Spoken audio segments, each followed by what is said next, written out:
This question is from CBSE 2024 Physics Examination.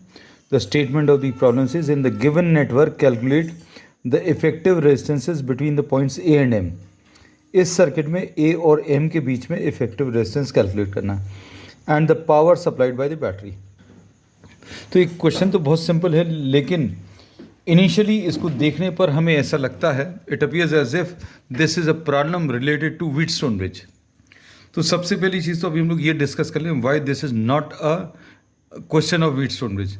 तो Wheatstone bridge में 4 resistances तो होते हैं जिनका आप एक क्वाड्रिलेटरल बनाते हैं, फिर उसके बाद डायगोनल में एक रेजिस्टेंस रहता है, फिर दूसरे डायगोनल पर यहाँ पर और यहाँ पर, इन दोनों के बीच में अभी हम लोग सेल को कनेक्ट करना है। But this is not so, यहाँ पर सेल कनेक्टेड नहीं है और यहाँ के टर्मिनल्स भी सेल से कनेक्टेड नहीं है। So therefore this is not the case of a Wheatstone bridge. ठीक है, तो अब इसमें अब हम लोगों को we have redrawn the diagram, ये डायग्राम बना हुआ है। अब इस केस में अभी हम लोगों ने बोला कि this is the cell, this will be supplying some current and you have to find out the equivalent resistance between the points A and M। तो करंट का डिवीजन देखकर अभी हम लोग समझ में आएगा कि these two resistances will be in series। क्योंकि यहाँ से करंट जो है 4 पार्ट्स में डिवाइड होगा। यहाँ से जो करंट आ रहा है this will divide into 4 parts. एक पार्ट इसमें चला जाएगा, दूसरा पार्ट इसमें जाएगा, थर्ड पार्ट इसमें जाएगा और फोर्थ पार्ट इसमें जाएगा। So we say that the current which goes in this branch will remain same। यहाँ से जो करंट एंटर करेगा वो सेम रहेगा। That means this 10 ohms and 10 ohms are in series connection।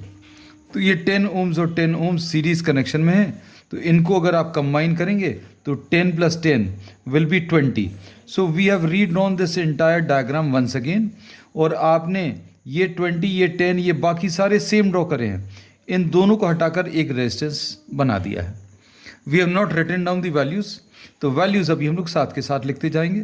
The equivalent resistance of these two 10 + 10, so this will be 20 ohms। तो ये अभी हम लोगों को 20 ohms मिल गया। Now these two will be connected in parallel. ये दोनों जो रेजिस्टेंसेस हैं ये पैरेलल में कनेक्ट होंगे। अब हम लोगों ने क्या किया, इन दोनों को नेक्स्ट स्टेप में कंबाइन करके एक रेजिस्टेंस शो कर दिया। We have not mark the values. हम लोगों ने कहीं पर आगे के डायग्राम्स में वैल्यूज़ मार्क नहीं करी हैं। एग्जामिनेशन में इतने सारे डायग्राम्स की ज़रूरत नहीं है, just to explain the concept, सिर्फ समझाने के लिए अभी हम लोगों ने इतने सारे डायग्राम्स ड्रॉ करे हैं। अब ये 20 और ये 20 ये पैरेलल में है, बाकी सब कुछ सेम एज इट इज़। अब ये 20 और 20 अगर कंबाइन होंगे तो इनका इक्विवेलेंट रेजिस्टेंस कितना आ जाएगा। We will write down the values somewhere here कि 1/R will be equal to 1/R will be equal to these two are combined in parallel 1/20 plus 1/20। इसको अगर आप सिंप्लीफाई करेंगे तो कितना आ जाएगा, 1/R will be equal to 2/20। तो इससे R की वैल्यू कितनी, 10 मिल जाएगी। So we say that now this is 10 ohms। ये 10 ohms आ गया। अब इसमें देखो, यहाँ से जो करंट एंटर करेगा this will remain same for the entire branch.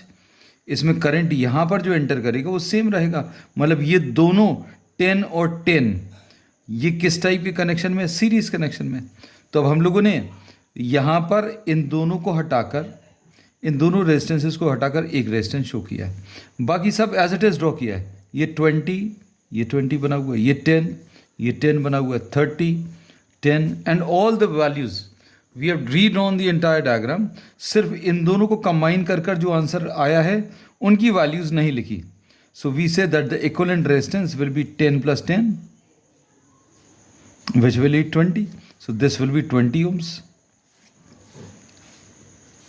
अब ये 20 इस 20 के साथ कैसा पैरेलल में कंबाइन होगा, और 20 और 20 का पैरेलल में कॉम्बिनेशन हम लोगों ने यहाँ पर निकाला है।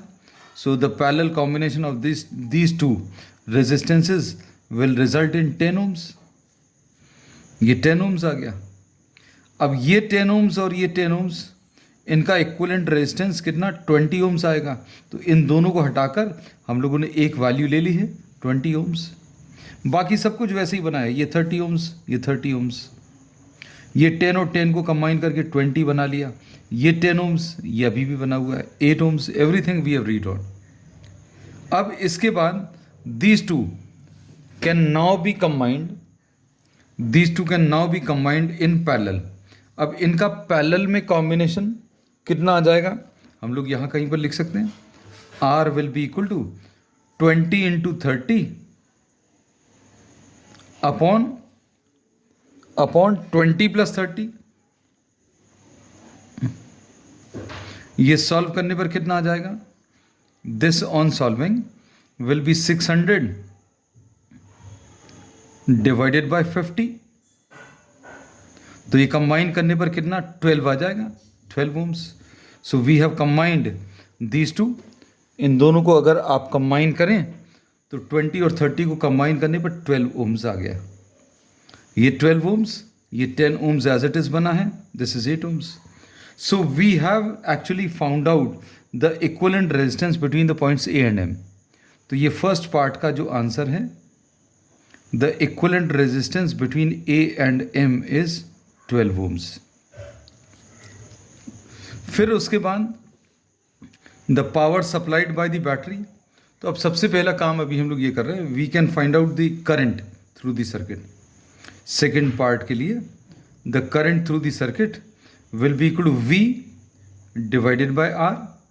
V कितना है 6 volts, divided by total resistance कितना आ जाएगा 8 प्लस 12 प्लस 10, 8 प्लस 12 प्लस 10, तो ये कितना आ जाएगा I will be equal to 6 divided by, I will be equal to 6 divided by 30, 1, 5. So this will be 1 by 5 amperes. And total resistance of the circuit, total resistance of the circuit, 8 plus 12, 20 plus 10 is 30 ohms. And हम लोगों को अब इसमें power का calculation करना है। So power will be equal to I square into are.